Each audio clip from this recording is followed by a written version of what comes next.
Իչկան ուժեղա նոյեմբերյանի ժողովուրդը, իչկան ուժեղ են նոյեմբերյանի գյուղերի ժողովուրդը, իչկան լավ են ապրում, իչկան բերքը լավ գնով են վաճառում, շատ բերքա լինում, շատ գումարաձեռը լինում, այդքան հարուստա մեր հայրենիքը։ Եթե միասին կանգնենք, ապա կարող ենք փոխել մեր երկիրը։ Եթե միասին հավատանք, ապա կարող ենք հաղթել։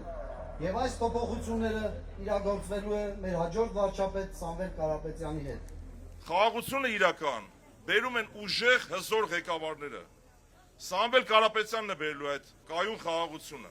Մենք այլևս սխալվելու իրավունք չունենք։ Ընտրությունը պարզ է։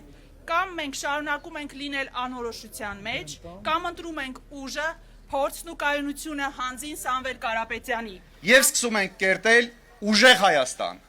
անվտանգ Հայաստան, արժանապատիվ Հայաստան, համայն հայության Հայաստան։ Փոփոխությունը գալիս է հիմա, երբ մենք այլևս չենք համակերպում անարդարության, անգործության եւ անպատասխանատվության հետ։ Տնտեսության զարգացումը այն չի կարող ինքնանպատակ լինել, այն պետք է ծառայի ազգային շահերին։ Պետքա փոխենք մեր երկիրը, փոփոխություն բերենք։ Ու մենք գնում ենք այս ճանապարհով, ինչ էլ լինի, գնալու ենք այս ճանապարհով։